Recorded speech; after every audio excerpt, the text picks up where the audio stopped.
하겠습니다. 하나님 아버지, 우리의 고백처럼 우리도 주님처럼 기도하며 살기 원합니다. 오늘도 들려주신 말씀 깨닫고 내일부터 시작되는 제17차 특세를 통해서 마음껏 기도하는, 주님처럼 기도하는 우리 성도들 되게 하여 주시옵소서. 예수님의 이름으로 기도하옵나이다. 아멘. 서로 축복하겠습니다. 십자가를 지고 부활의 길로 나아갑시다. 마스크를 쓰고 있어서 잘 모르겠지만 환하게 웃는 마음으로 당신은 하나님의 기쁨입니다. 축복하겠습니다.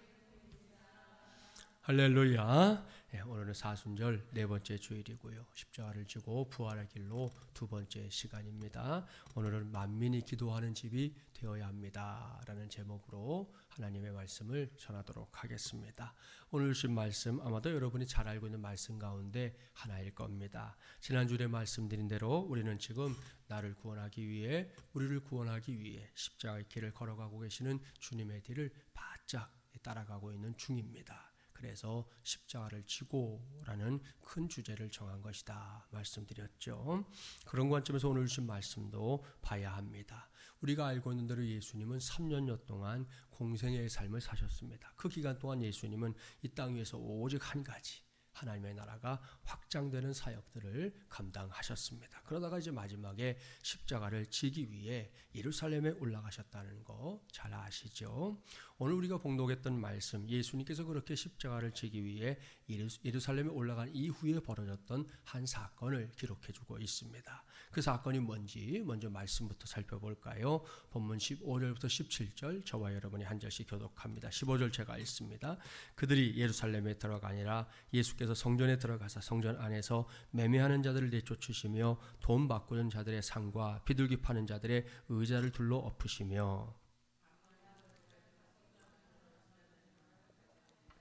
함께 봉독해 볼까요? 이에 가르쳐 이르시되 기록된 바 내 집은 만민이 기도하는 집이라 칭함을 받으리라고 하지 아니하였느냐. 너희는 강도의 소굴을 만들었도다 하시매. 아멘. 자, 이 말씀을 보십시오. 우리가 흔하게 알고 있는 예수님의 모습과는 사뭇 다른 모습이지 않습니까? 왜요? 예수님께서 진노하고 있기 때문입니다. 그렇습니다. 조금 화가 난 정도가 아닙니다. 화가 났는데 매우 크게 화가 나셨습니다. 우리식으로 표현하면 머리 끝까지 화가 났다, 이런 표현이 옳을 겁니다. 도대체 무엇 때문입니까? 왜 예수님께서 이렇게까지 진노하신 걸까요? 동일한 사건을 기록하고 있는 다른 복음서를 보면 예수님께서 분노하셨던 이때가 유월절입니다. 그러니까 유월절은 이스라엘의 3대 절기라는 거 들어봤죠? 이 절기에는 유대인이라면, 특별히 남자 유대인들은 무슨 일이 있어도 예루살렘 성전에 올라가서 하나님께 제사를 해야 했습니다. 이것이 유대인의 율법이지요. 유대인이었던 예수님, 다른 이들과 마찬가지로 유월절이 되자 갈릴리를 떠나서 예루살렘으로 올라갔는데요. 보통 때가 아니다 보니 예루살렘은 이미 많은 유대인들로 가득 차 있었습니다. 어떤 기록을 보면 6월절을 맞아 예루살렘에 모인 인파가 무려 220만 명이 됐다, 이런 기록도 있어요. 대단한 일입니다. 저도 예루살렘에 한번 가봤지만 그게 큰 도시도 아니거든요. 거기에 220만 명이 한꺼번에 모여 있다 생각하면 얼마나 북적였을지 짐작해 볼 수 있습니다. 그렇다면 예수님은 물론이고 그 많은 유대인들이 가전수고를 다하면서 예루살렘 성전까지 찾아오는 이유 무엇입니까? 가장 먼저는 하나님께 예배하기 위해서지요. 그렇습니다. 어디서나 예배할 수 있지만 예루살렘 성전은 보다 큰 의미가 있는 공간이었습니다. 솔로몬 시대에 하나님께서 예루살렘 성전을 두고 하셨던 약속 기억납니까? 그곳은 하나님의 임재의 약속이 확실하게 주어져 있는 매우 신령한 공간이었습니다. 그렇기 때문에 유대인들은 그곳에서 진정으로 하나님께 예배하는 기쁨을 맛보고자 했습니다. 또한 이렇게 하는 게 하나님의 백성다움을 드러내는 것이다, 이렇게 굳게 믿고 있었습니다.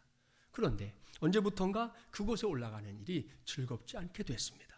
오늘 주신 말씀에서 그 이유를 찾을 수 있는데요. 당시에 성전에 들어가려면 일종의 입장료 같은 걸 내야 했습니다. 게다가 당시에 성전에서 내는 돈은 거룩해야 한다, 이런 이유로 성전 안에서만 사용할 수 있는 별도의 화폐를 만들어서 사용했습니다. 따라서 각 지역에서 사용되던 화폐들은 예루살렘에 오면 우선 환전부터 해야 되는 거예요. 그래야 내가 갖고 온 그 돈의 가치가 그대로 사용될 수 있었던 것입니다. 자, 이것이 오늘 본문에 등장하는 돈 바꾸는 자들의 역할입니다. 환전상이었단 얘기예요. 그런가 하면 성전에서 유월절 제사를 하려는 사람은 원래 이제 자신의 손으로 직접 제물이 될 짐승을 끌고 와야 했거든요. 성경을 보면 가난한 사람들은 이제 비둘기 한 마리 이렇게 가져올 수 있었고요. 좀 여유가 있으면 양이나 염소, 심지어 송아지 한 마리까지도 이렇게 끌고 오곤 했습니다. 그런 이 일도 보통 일이 아니죠. 생각해 봅시다. 예루살렘에서 가까운 곳에 사는 사람들에게는 그런 일들이 크게 수고할 일이 아니죠. 뭐 가까이 있으면 금방 갈 수 있으니까요. 하지만 예루살렘에서 거리가 이제 멀어지면 멀어질수록 사람들은 아주 큰 번거로움을 감수해야 했습니다. 그래서 예루살렘의 종교 지도자들은 돈만 가지고 오면 이 성전 안에서 짐승을 살 수 있도록 했는데요. 오늘 본문에 나오는 소와 양과 비둘기 파는 사람들이라고 언급된 사람들은 이런 일을 직업적으로 감당했던 사람들입니다. 그러니 보십시오. 이 모두가 처음에는 좋은 의도로 시작된 일이었을 겁니다. 옳습니다. 하나같이 멀리서 제사하러 오는 사람들을 위한 배려였지요. 오늘날로 말하면 원거리에서 예배하러 오는 성도들의 편의를 위해서 마련된 장치들이다, 이렇게 말할 수 있는 것입니다. 하지만 예수님께서 진노하셨던 그 시대에 이르러서는 그러한 본래의 의도, 좋은 의도가 온데간데 없었다는 게 문제였습니다. 저도 여러분도 살다 보면 이런 유형의 일들 경험할 때가 적지 않아요. 나름대로는 잘 해보겠다고 한 건데 결과적으로는 전혀 엉뚱한 일이 되는 그런 경우 말입니다. 어느 학교에서 있었던 일인데요. 한 학생이 이제 전학을 왔어요. 담임 선생님이 이제 학생 기록부를 작성하기 위해서 전학 온 학생을 앉혀놓고는 이제 아버지의 조남을 물었어요. 얘야, 아버지 성함이 어떻게 되시니? 예, 진가진 씨입니다. 그랬더니 선생님이, 이 녀석아, 네가 아들이 돼가지고 부모님 이름을 그렇게 함부로 부르면 쓰냐? 죄송합니다. 선생님이 기왕 말이 나왔으니까 제대로 가르칠 요량으로 그 학생에게 다시 물은 거죠. 자, 아버지 성함, 조남 다시 한번 말해봐. 그랬더니 네, 아버지 성함은 진짜, 가짜, 진짜입니다. 이렇게 대답을 했다는 거죠. 이건 뭐 우스운 이야기인데요. 분명한 건 이건 역시 나름대로 잘해보겠다고 한 건데 안타깝게도 이런 결과가 나온 겁니다. 따라서 이럴 때에는 다음 기회에 신중하게 대처해야 할 겁니다. 모르긴 몰라도 이 선생님 다시는 그 아이에게 이런 질문을 하지 않았을 거예요. 오늘 주신 말씀에 기록된 시대, 그 시대야말로 그러한 노력이 필요했던 시대입니다. 누구보다도 종교 지도자들이 정신을 바짝 차려야 했던 그런 시대라는 말씀입니다. 하지만 현실은 그렇지 못했습니다. 장소는 분명히 하나님의 성전인데 그 속에는 그저 저 바깥 세상의 시장 논리만이 존재하고 있었던 겁니다. 이로 인해 예수님 크게 진노하셨고요. 그리고 나서 하나님의 성전이라면 그것이 어떤 장소가 되어야 하는지 분명하게 밝혀주셨습니다. 본문 17절 말씀을 눈여겨보세요. 기록된 바 내 집은 만민이 기도하는 집이라 칭함을 받으리라고 하지 아니하였느냐. 할렐루야. 여러분, 우리가 이 말씀을 다시 한번 할렐루야 아멘으로 받아야 되겠습니다. 그러니 제가 다시 한번 외쳐볼게요. 기록된 바 내 집은 만민이 기도하는 집이라 칭함을 받으리라고 하지 아니하였느냐. 아멘. 할렐루야. 이건 정말 할렐루야고요. 정말로 아멘입니다. 이 말씀은 예수님께서 구약 성경 이사야 56장 7절 말씀을 인용하신 말씀인데요. 자, 이사야 56장 7절 말씀. 오늘은 이 말씀을 좀 찾아둬야 하기 때문에 찾아보세요. 찾아 펼쳐놓은 다음에 이 말씀을 봉독해 보겠습니다. 이사야 56장 7절 1036쪽입니다.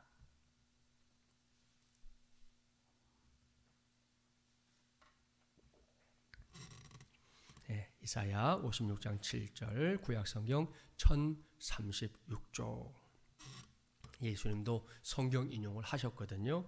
어떻게 말씀을 인용하고 있는가 관심을 갖고 펼쳐놓으시면 좋겠어요. 자, 56장 7절 1036쪽 함께 봉독해 볼까요? 내가 곧 그들을 나의 성산으로 인도하여 기도하는 내 집에서 그들을 기쁘게 할 것이며 그들의 번제와 희생을 나의 제단에서 기꺼이 받게 되리니 이는 내 집은 만민이 기도하는 집이라 일컬음이 될 것임이라. 아멘. 할렐루야. 자, 2021년 사순절 네 번째 주일인 오늘입니다. 특별히 내일부터 우리 교회는 사순절의 의미를 깊이 생각하면서 제17차 새벽 부흥회를 시작하려고 합니다. 이렇게 여러 모양으로 의미 있는 오늘이기 때문에 저는 이 말씀에만 오늘 이 시간에 집중해 보려고 합니다. 그래서 오늘 전하는 설교 제목도 만민이 기도하는 집이 되어야 합니다. 이렇게 정한 겁니다. 이 말씀을 이제 구약 성경의 언어인 이 히브리어로 읽어보면 두 가지의 의미로 해석할 수 있습니다. 첫 번째, 우리말 성경이 번역하고 있는 그대로 만민이 기도하는 집이라는 의미입니다. 여기서 우리는 먼저 규명해야 할 게 있어요. 그것은 만민이라는 단어인데요. 헬라어 성경에서는 파신토이스 에드네신이라고 하는 단어를 사용합니다. 이것은 신약 성경에서 우리가 흔하게 이방인 이렇게 표현할 때 사용하는 단어인데요. 하지만 여기서는 그렇게 제한적인 의미가 아닙니다. 여기서는 이 세상에 존재하는 모든 사람들을 가리킵니다. 결국 이것은 시대와 역사를 그리고 공간을 초월하는 단어다 이렇게 말할 수 있습니다. 그러니 이 단어 하나가 얼마나 크고 위대한 단어입니까? 사랑하는 여러분, 우리가 오늘도 함께 섬기는 우리 교회, 이러한 말씀의 근거에서 한번 구석구석 살펴보십시오. 그러면 이 교회야말로 위대한 공동체구나 분명하게 알 수 있습니다. 무엇 때문입니까? 우리가 섬기는 이 교회가 그저 이 지역이나 우리나라, 대한민국, 우리나라 사람들만을 위한 교회가 아니기 때문입니다. 물론 우리 교회는 지금 시간적으로는 2021년 3월 14일이라는 이 시간 속에, 그리고 공간적으로는 강북구 삼양로 117길 58이라고 하는 이 공간 속에 존재하고 있습니다. 그러나 설사 그렇다 하더라도 이 교회가 담을 수 있는 대상이 단지 이 대한민국 우리나라 사람들, 그것도 서울과 의정부를 비롯한 이 경기 인근에 살고 있는 사람들에 국한되지 않습니다. 이 교회가 이 속에 담을 수 있는 대상이 누구냐? 꼭 기억하십시오. 온 천하 만민입니다. 믿습니까? 반드시 믿기 바랍니다. 그런 믿음으로 이곳에서 신앙생활에 힘쓰는 저와 여러분이 되기를 주님의 이름으로 축복합니다. 그렇습니다. 우리 교회가 이 세상에 존재하는 한 우리 교회는 온 천하 만민에게 열려있는 교회여야 합니다. 반드시 그래야 합니다. 그것도 아무런 의미나 목적 없이 열려있는 교회가 되라는 게 아닙니다. 우리 교회는 막연하게 온천하 만민을 담을 수 있는 교회에 머무는 정도가 아니라 특별히 그 만민들이 모여서 기도하는 집이 되어야 한다는 사실, 이걸 반드시 기억하면서 신앙생활에 힘쓰기 바랍니다. 이것이 만민이 기도하는 집이라는 말씀의 의미입니다. 이것이 분명한 사실이라면 여기서 한 가지 묻게 되죠. 그렇다면 우리가 섬기는 이 교회의 문턱, 높아야 할까요? 낮아야 할까요? 보기 나갑니다. 1번, 하늘 높은 줄 모르고 높아야 한다. 2번, 문턱을 깎아버릴 만큼 낮아야 한다. 몇 번입니까? 2번이죠. 두말할 게 없습니다. 우리 교회의 문턱 반드시 낮아져야 합니다. 아니, 아예 없애야 합니다. 그래서 그야말로 누구나 찾아올 수 있는 그런 교회 되어야 할 줄 믿습니다. 그래야만 이 교회가 만민이 모여서 기도하는 집이 될 수 있기 때문입니다. 지나간 교회의 역사들을 한번 들여다보세요. 지금까지 주님의 몸된 교회들이 이런 역할을 감당해 주었기 때문에 결국에는 구원받게 된 사람들이 참 많습니다. 지구촌 교회 원로 목사님이신 이동원 목사님, 전도사 시절에 경기도 용인에 있는 어느 시골 교회에서 부흥의 초청을 받은 적이 있었답니다. 전도사님은 두렵고 떨리는 마음으로 기도와 말씀을 준비했고요. 드디어 부흥회를 인도하는 날이 되었습니다. 그런데 첫날부터 비가 와서 예배실 여기저기가 새기 시작했어요.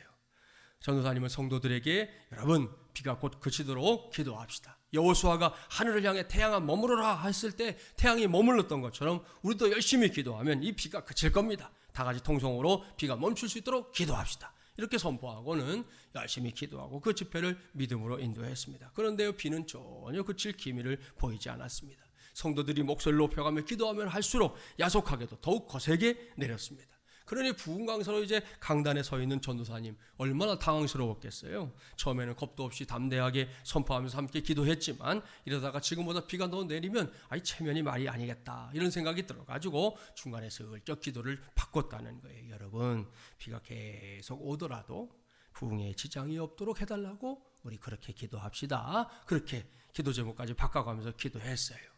아무튼 그렇게 기도하고 설교를 막 시작하려고 하는데요, 이상하고도 놀라운 일이 벌어졌습니다. 비가 그치기는커녕 이전보다 더욱 세차게 몰아치고 있었는데요, 갑자기 많은 사람들이 성전 안으로 막 몰려 들어오더라는 거예요. 집회를 인도하고 있던 전도사님도 놀라고 그 교회 전도사님, 성도들 모두가 깜짝 놀랐습니다. 나중에 알고 보니 그때가 농번기라 동네 사람들이 다 논밭에 나가서 열심히 일하고 있었다는 겁니다. 그래서 교회에서 이제 부흥이 오라고 초청장 보내줬는데 그것도 새까맣게 잊고 있었던 거죠. 그런데 갑자기 비가 쏟아져 내리니까 그 비를 피해서 우선 성전 안으로 막 사람들이 몰려 들어온 거예요. 결국 그날 밤에 그 마을에 사는 많은 사람들이 이동원 전도사님의 설교 말씀을 듣고 예수님을 구세주로 영접하는 놀라운 일들이 일어나게 됐다는 것입니다. 사랑하는 여러분, 보십시오. 주님의 몸된 교회는 바로 이런 곳이어야 합니다. 인생을 살다가 거대한 풍랑을 만난 사람이라 할지라도 기꺼이 찾아올 수 있는 그런 장소가 되어야 한다는 말씀입니다. 이 목회를 하는 목사의 입장에서는 이런 유형의 일들 간혹 겪을 때가 있는데요. 설교 준비를 하다가 제가 앞에 전에 목회했던 교회에서 평상시 새벽기도에 일어났던 일 한 가지가 떠올랐어요. 어떤 사람이 새벽에 술을 먹고는 하필이면 또 그 새벽 기도의 시간에 맞춰서 찾아온 거예요. 술을 먹었으니까 들어올 때부터 요란했습니다. 그 교회는 이제 본당 안에 준 2층이 하나 더 이렇게 있었는데 거기에 올라와 가지고는 덜거덕 소란을 피우는 거예요. 그러니까 부목사님이 막 서둘러 올라가 가지고 안정시키려고 하는데 이미 주사가 발동한 사람 뭐 이게 안정시키는 게 쉽지 않잖아요. 근데 제가 강단에서 설교하다 이렇게 보니까 이 사람이 얼마 전에 이 교회에 등록한 성도였어요. 그래서 제가 설교하다 말고 말했습니다. 목사님 가만두십시오. 우리 성도입니다. 그랬어요. 그때 그 주니층에는 평상시에는 본인 교회 나가시고 새벽에만 이제 그 교회에 나와 주셨던 다른 교회 성도 한 분이 거기 와서 앉아 있었는데 그분에게 좀 민망했지만 어떡하겠습니까? 그렇게 할 수밖에 없었습니다. 여기서 한번 생각해 봅시다. 그 사람이 술 먹고 그래도 교회라고 찾아왔으니까 소망이 있는 거 아닙니까? 그 사람이 술 먹고 다른 데로 갔다면 그 다음은 어떻게 됐겠어요? 상상하는 것 자체가 기분이 별로입니다. 그렇게 갖은 주사를 다 부리고 예배하는 자리에 앉아있던 그 사람이 예배를 마치고는 이제 내려가다가 부목사님 한 사람을 이렇게 만났는데 대뜸 묻더랍니다. 당신이 김진철이냐? 술 먹은 사람이 물은 거예요. 그래서 그 부목사님이 딴에는 저를 지켜주겠다고 자기가 김진철 목사다 그랬더니 이 사람이 뭐라고 했느냐?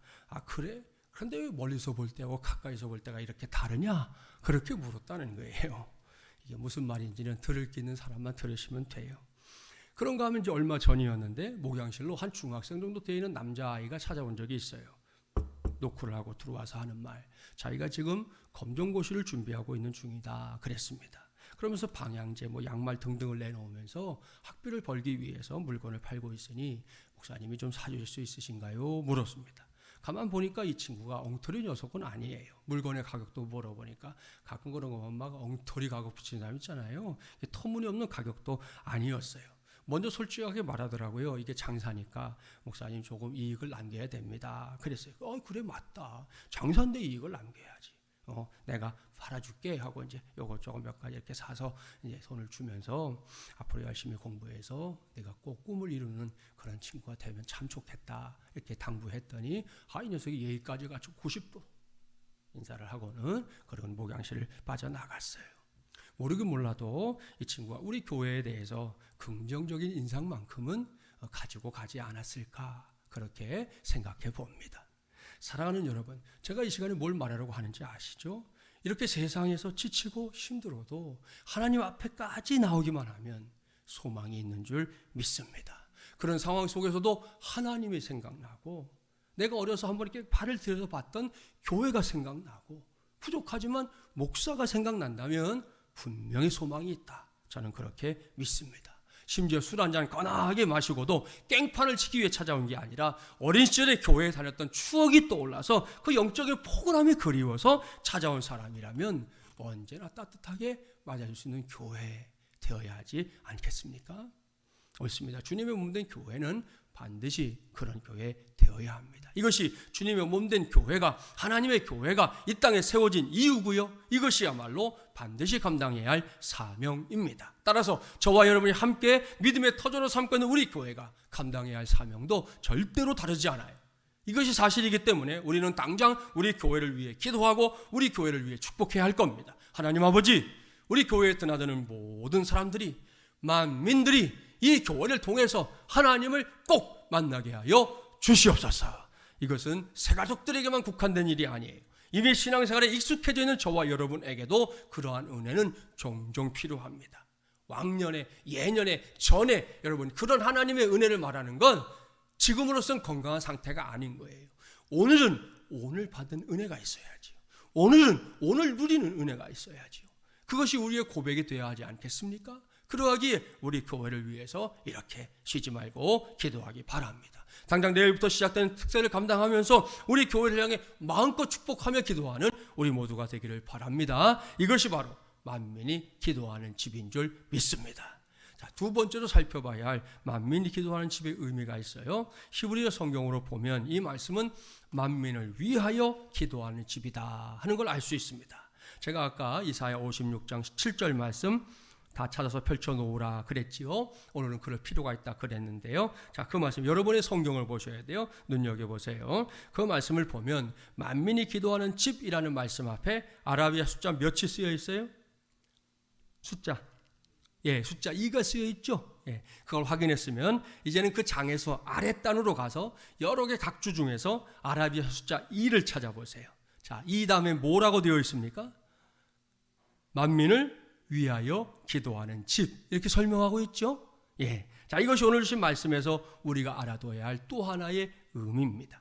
사랑하는 여러분, 이 말씀의 의미를 제대로 이해하는 거 어렵지 않습니다. 만민이 어떤 존재인지는 이미 말씀드렸어요. 온천하 만민. 자, 조금 전까지 교회가 그러한 만민들이 그야말로 그 누구나 들어와서 하나님께 부르짖어 기도할 수 있는 곳이 되어야 한다 강조하면서 말씀을 전했습니다. 그런데 이번에는 좀 다른 관점에서 이 말씀을 살펴보려고 합니다. 그것은 주님의 몸된 이 교회가 그 만민들을 위하여 간절함으로 그야말로 최선을 다해 기도하며 부르짖어야 할 사명이 있는 곳이다 하는 사실입니다. 이것은 하나님께서 이 말씀을 통해 우리 모두가 깨닫기를 원하시는 바입니다. 그리고 이러한 사명은 뭔가 대단하고 거창한 것으로 시작되거나 그런 식으로 감당하는 게 아닙니다. 이것은 철저하게 만민을 위하여 부르짖는 것이 자신의 사명인 걸 인식하고 있는 한 사람, 그런 마음을 굳건하게 붙잡고 있는 이 한 사람으로부터 시작된다는 거, 이걸 꼭 기억해 주기 바랍니다. 영국의 한 교회에서 5살 먹은 소년이 어느 주일에 목적 헌금했어요. 목적 헌금 뭔지 아시죠? 이유를 붙여서 꼭 그 일을 위해서 이건 써주십시오 하는 건데, 이 친구가 1페니의 헌금을 하면서 이걸로 신약 성경 한 권을 사서 꼭 인도에 보내주십시오. 이렇게, 난 그 아이가 어떻게 그런 생각인지 잘 모르겠어요. 하여튼 5살 나이인데 그렇게 목적 헌금을 한 거예요. 1페니가 어느 정도냐? 1파운드가 현재 우리나라 돈으로 1,600원입니다. 그리고 1파운드는 100페니예요. 그러면 1페니가 지금 우리 돈으로 얼마가 되겠어요? 16원 정도 되는 겁니다. 정말 작은 돈이죠. 10원짜리 요즘 사람들 거들떠도 안 보는데, 자, 담임 목사님께서 이 친구의 그 헌금을 얼마든지 그냥 웃어 넘길 수 있었는데요. 그렇게 하지 않았어요. 5살 된 이 소년의 헌금을 귀하게 여겼습니다. 무엇보다 이 아이가 그 안에 담고 있는 기도를 중요하게 생각했습니다. 그래서 그 소년의 뜻대로 그 1페니에다가 돈을 좀 더 보태가지고 신약성경 작은 걸 하나 샀어요. 그리고 아이에게 주면서 네가 사인해라. 네 사인을 적어서 인도에 보내자. 아이가 사인까지 해서 인도로 보냈어요. 그렇게 시간이 지나면서 목사님도 그 일을 새까맣게 잊어버리고 이 소년도 새까맣게 잊어버렸습니다. 20년이 지난 후 그 교회 목사님이 인도의 어떤 마을을 방문했는데요. 그 마을 사람들이 예수님을 믿고 있었고 모두가 진지하게 신앙생활을 하고 있었습니다. 그래서 목사님이 그 마을 사람들을 만나서 이제 이런저런 질문을 하다가 이런 질문을 하게 된 거죠. 어떻게 이 마을에 복음이 전파되기 시작했습니까? 그 마을 사람들이 말합니다. 20년 전에 어떤 선교사님이 찾아와서 작은 신약 성경 한 권을 건네주셨는데 이 성경이 우리 마을을 복음하는데 기초가 됐습니다. 그러면서 다 떨어지고 남루해진 작은 신약 성경 한 권을 보여주었는데요. 짐작이 가죠? 놀랍게도 그 허름한 신약 성경의 마지막 페이지에는 20년 전 자기 교회 그 5살짜리 소년의 사인이 그대로 남아 있었습니다. 보십시오. 비록 5살짜리 어린 소년이지만 그는 1펜이라는 작은 헌금과 함께 위대한 기도를 하나님께 올려드렸습니다. 그리고 하나님은 그 기도에 기꺼이 응답해 주셨습니다. 인도의 한 마을이 그 기도와 말씀을 통해 구원을 받게 하셨으니 말입니다. 사랑하는 여러분, 이것이 바로 만민을 위하여 기도하는 교회로서의 사명을 감당하는 거예요. 이제는 우리 차례입니다. 물론 지금까지 우리 교회는 열심히 하나님께 부르짖어가며 기도하는 교회였습니다. 지난해에는 코로나19 때문에 특세를 열지 못했지만 그래도 내일부터 특세를 열 수 있다는 것, 그것만으로도 요즘 참 얼마나 감격스러운지 몰라요. 그래서 저는 요즘 새벽 기도의 시간에 나와서 하루도 빼지 않고 간절하게 기도하는 게 있습니다. 그것은 지난 2020년에 특세를 열지도 못했던 걸 생각하면서 올해에는 은혜를 주셔도 갑절로 주시옵소서.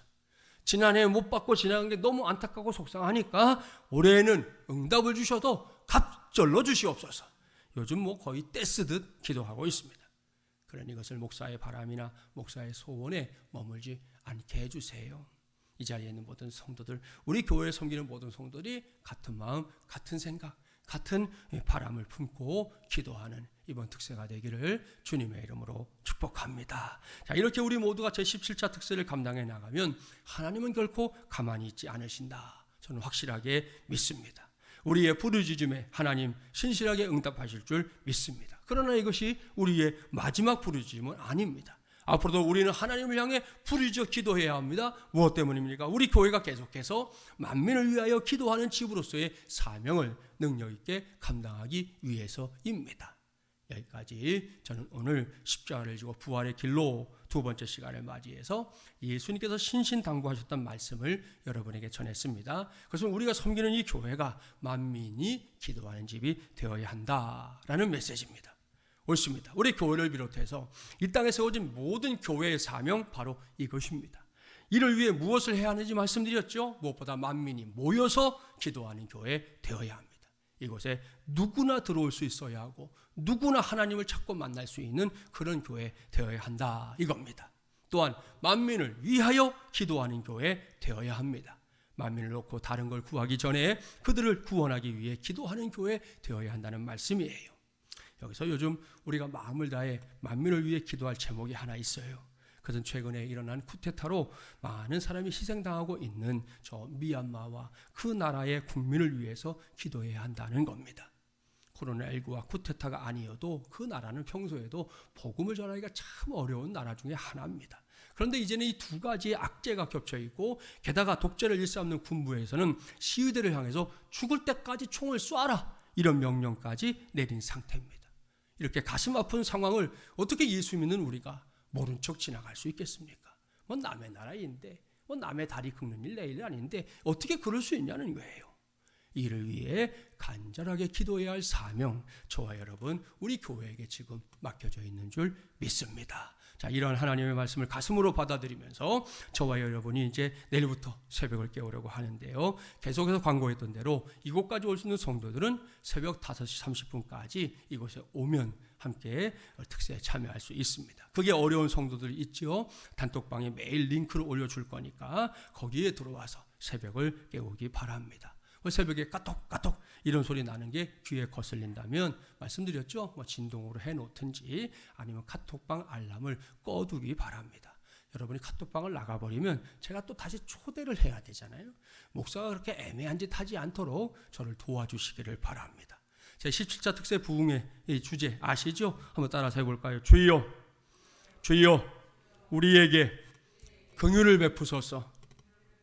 할렐루야. 자, 이 주제를 떠올리게 하는 말씀이 출애굽기 33장 19절 말씀인데요. 들어보세요. 여호와께서 이르시되 내가 내 모든 선한 것을 내 앞으로 지나가게 하고 여호와의 이름을 내 앞에 선포하리라. 나는 은혜 베풀 자에게 은혜를 베풀고 긍휼히 여길 자에게 긍휼을 베푸느니라 말씀하고 있습니다. 이 말씀 앞을 보면 어떤 상황이냐? 출애굽한 이스라엘 백성들이 모세가 하나님을 만나기 위해 호렙산 위에 올라가서 하나님과 40일을 지내면서 말씀을 받고 하나님의 뜻을 받는 동안 이 이스라엘 백성들이 산 아래에서 엉뚱한 일을 벌이는 거예요. 자신들을 구원하신 하나님의 은혜를 싹 잊어버리고 송아지 우상을 만들어 놓고는 이 우상이 우리를 애굽에서 우리를 이끌어낸 여호와시다 이렇게 선포하고요. 그 앞에서 갖은 죄악을 다 저지른 거예요. 하나님이 가만히 있겠습니까? 하나님이 진노하셨습니다. 당장 이스라엘 백성들 다 멸하고 모세를 통해 새로운 나라를 세우겠다 말씀하십니다. 이 생각하기에 따라서는 모세의 입장에서는 근사한 제안이잖아요. 나로 인해서 새로운 민족이 생긴다 이거예요. 받아들일 것 같은데 모세는 단호하게 거절합니다. 그리고 하나님 앞에 납작 엎드려서 하나님 이 백성의 죄를 용서해 주십시오. 저들이 비록 잘못했지만 그래도 하나님의 백성이니 멸망시키지 말아달라고 간절하게 중보하며 기도합니다. 모세의 기도를 들으신 하나님 진노한 마음을 푸셨어요. 그때 하신 말씀이 바로 방금 봉독했던 말씀입니다. 나는 은혜 베풀 자에게 은혜를 베풀고 긍휼히 여길 자에게 긍휼을 베푸느니라. 아멘.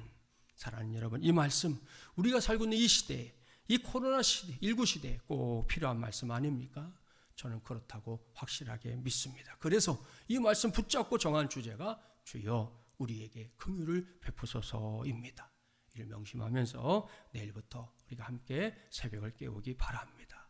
그리고 여기서 말씀을 마치기 전에 한 가지만 더 여러분에게 말씀을 전하겠습니다. 지난 금요 333 기도에 참석했던 성도들에게는 오늘 이걸 여러분에게 다시 설교할 거다 미리 말해뒀는데요. 그날 제가 선택했던 본문은 구약성경 시편 88편이었습니다. 저는 그 말씀을 붙잡고 고라 자손처럼 기도하자 이런 제목으로 그날 설교했는데요. 그때 고라 자손에게서 배울 수 있는 3가지의 기도 자세의 설교로 말씀을 전했어요.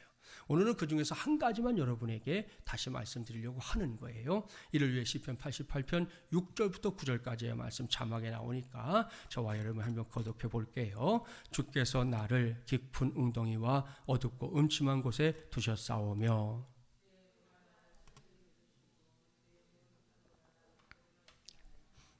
주께서 내가 아는 자를 내게서 멀리 떠나게 하시고 나를 그들에게 가증한 것이 되게 하셨사오니 나는 갇혀서 나갈 수 없게 되었나이다.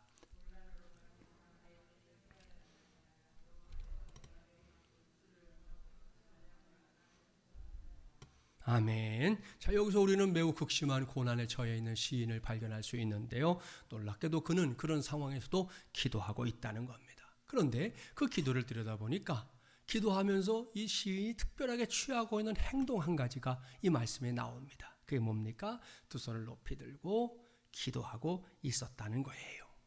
자, 이게 뭡니까? 이건 동서고금을 막론하고 항복을 의미합니다.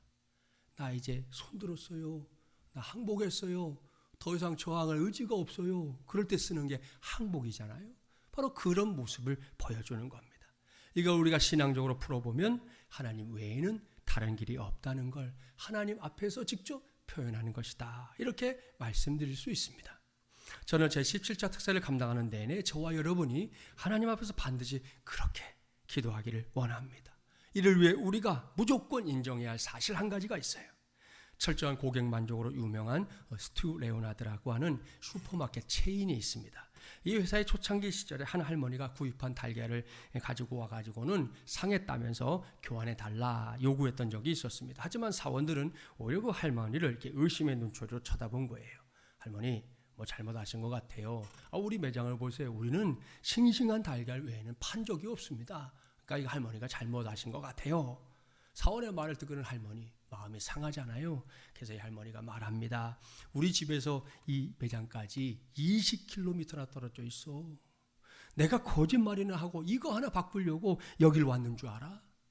앞으로 나 다시는 이 가게에 오지 않을 거야. 하고는 이제 성을 내면서 나가버리셨어요.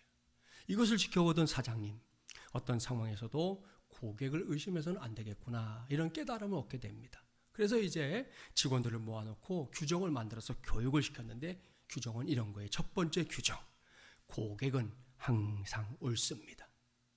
두 번째 규정, 고객이 옳지 않다고 생각됩니까? 그럴 수 있잖아요. 그럴 땐 규정 1을 다시 보십시오. 이게 교육의 전부예요. 이 규정을 가지고 열심히 교육을 시키고 실천했더니 이 슈퍼마켓이 고객들이 만족하는 최고의 슈퍼마켓이 되었다는 겁니다. 그런가 하면 세계에서 가장 큰 체인점 미국의 월마트에도 이런 규칙이 있더라고요. 모든 직원들에겐 고객이라는 단 한 명의 상사만이 존재합니다. 고객이 유일한 상사라는 거예요. 여러분 보십시오. 언제나 고객을 최우선으로 대하는 태도가 결국 그들에게는 성공의 비법이었단 말인데요. 그렇습니다. 고객은 항상 옳다. 이 단순한 규정 하나가 고객을 대하는 모든 서비스 업종에서 성공의 비법이었다는 걸 알게 되는 겁니다. 여기서 우리는 하나님을 섬기는 성도들의 성공적인 신앙생활의 비법, 특별히 내일부터 시작될 제17차 특세 기간 동안 기도할 때 고라자처럼 손을 높이 들고 항복하며 기도해야 하는 이유, 우린 그걸 배워야 합니다. 그건 역시 복잡하지 않고 단순합니다. 아마도 눈치챘을 거예요. 따라서 해볼까요? 하나님은 항상 옳다. 할렐루야. 네, 그렇습니다. 여러분 이해가 되지 않아도 때로는 믿어지지 않아도 뭐 사람들이 가진 소리를 다 해대도 사람들이 내 신앙을 놓고 피아냥거려도 우리는 이걸 기억하고 이걸 부르짖어야 합니다. 어떤 경우에라도 반드시 이걸 믿고 기도해야 한다는 말입니다. 하나님은 항상 옳다. 그렇습니다. 오늘 이 시간에 담임 목사가 신신당부합니다. 내일부터 우리 모두가 한 마음으로 기도에 힘쓰면서 하나님은 항상 옳다. 이걸 절대로 잊지 맙시다. 거기에 하나님의 역사와 하나님의 응답이 임할 줄 믿습니다. 여기서 우리는 세상이 말하는 항복과 성경이 말하는 항복의 차이를 발견해야 합니다. 세상에서 항복은 어떻습니까? 힘이 센 자에게 힘이 약한 자가 하는 거예요. 그렇죠? 내가 아무리 해도 이길 수 없는 상대가 있으면 벌벌벌 떨면서 날 좀 봐주세요. 내가 잘할게요. 그러는 게 세상의 항복이에요. 하지만 우리의 신앙에서 항복이라는 건 절대로 힘의 문제가 아닙니다. 물론 하나님은 이 세상 모든 것이 다 합쳐도 이길 수 없는 가장 강력한 분, 최고로 강력한 분이에요. 그런데도 우리가 하나님께 항복하는 건 절대로 하나님이 우리보다 세기 때문이 아닙니다. 하나님이 항상 옳기 때문입니다. 믿습니까? 그렇습니다. 나는 틀릴 때가 많고 잘못 결정할 때가 많고 그릇된 길로 갈 때가 많지만 하나님은 다릅니다. 하나님은 항상 옳습니다. 이를 명심하고 제17자 특세 기간 내내 우리 모두가 하나님이 항상 옳다는 걸 인정하는 믿음으로 하나님 앞에서 진짜로 항복하기 바랍니다. 형식적이 아니라 진짜로 흉내내는 것이 아니라 마음을 다해서 진심으로 두 손 두 발을 다 드는 그런 항복을 하자는 말입니다. 그래야 할 때 우리 하나님은 저와 여러분의 그 손 꽉 붙잡아 일으켜 주실 줄 믿습니다. 바로 그 믿음으로 우리 모두와 우리 교회가 이번 기회에 반드시 만민이 기도하는 집이 되어 크게 쓰임받게 되기를 주님의 이름으로 간절히 축원합니다. 기도합시다. 전능하시고 자비로우신 하나님 아버지, 오늘도 우리 모두가 이렇게 모여서 예배하게 하시고 하나님의 말씀에 귀를 기울이게 하시니 감사합니다. 우리는 지금 앞서 걸어가고 계신 예수님을 따라 십자가를 지고 부활의 길로 나아가고 있는 중입니다. 오늘도 그 과정에서 주님께서 남기신 말씀에 귀를 기울였습니다. 우리 한 사람 한 사람, 또 우리 교회가 주님의 당부대로 만민이 기도하는 집 되게 하여 주시옵소서. 이 말씀은 우리 교회가 누구에게나, 그야말로 단 한 사람도 예외 없이 누구에게나 열려있는 교회, 그들이 들어올 수 있도록 문턱을 낮춘 교회가 되어야 한다는 말씀입니다. 이를 해내게 하여 주시옵소서. 또한 이 말씀은 이곳에 있는 우리 모두가 원천한 만민의 구원을 위하여 기도하는 집이 되어야 한다는 말씀입니다. 쿠데타로 인해 고통과 사망 속에 놓여있는 미얀마를 위해 간절하게 기도합니다. 하나님, 저들을 구원하여 주시옵소서. 그 땅에 다시금 평화의 날이 찾아오게 하여 주시옵소서. 주여, 내일부터 시작되는 제17자 특세가 이러한 사명을 감당하는 기도의 자리가 되기를 원합니다. 지금이 하나님의 긍휼이 필요한 때임을 알기에 우리가 한마음으로 새벽을 깨우기 원합니다. 깨워 주시옵소서. 새벽을 깨우는 것이 쉽지 않지만 서둘러 밤 문화를 정리하게 하시고 새벽에 일어나는 것이 기쁨이 될 수 있는 좋은 컨디션들을 허락하여 주시옵소서. 그리고 특세 기간 내내 하나님은 항상 옳다, 이러한 사실을 믿음으로 고백하면서 그러하게 우리 하나님 앞에서 항복하며 기도하는 우리 모두가 되게 하여 주시옵소서. 그래서 이번 특세는 이전과 달리 갑절의 은혜가 있는 특세, 갑절의 응답이 있는 특세 꼭 되게 하여 주시옵소서. 예수 그리스도의 이름으로 간절히 기도하옵나이다. 지금 이 땅에 오셔서 우리의 모든 죄 대신 지시고 우리의 구세주가 되어주신 우리 주 예수 그리스도의 은혜와 하나님 아버지의 놀랍고도 만극하신 사랑하심과 성령님의 감화, 감동, 교통, 인도하심의 역사가 오늘도 말씀 붙잡고 다시금 세상을 향해 나아가는 하나님의 귀한 종들과 죄 몸된 교회, 이민족과 열방 가운데 특별히 내일부터 시작되는 제17차 특세 위에 함께 하시기를 간절히 축원하옵나이다. 아멘.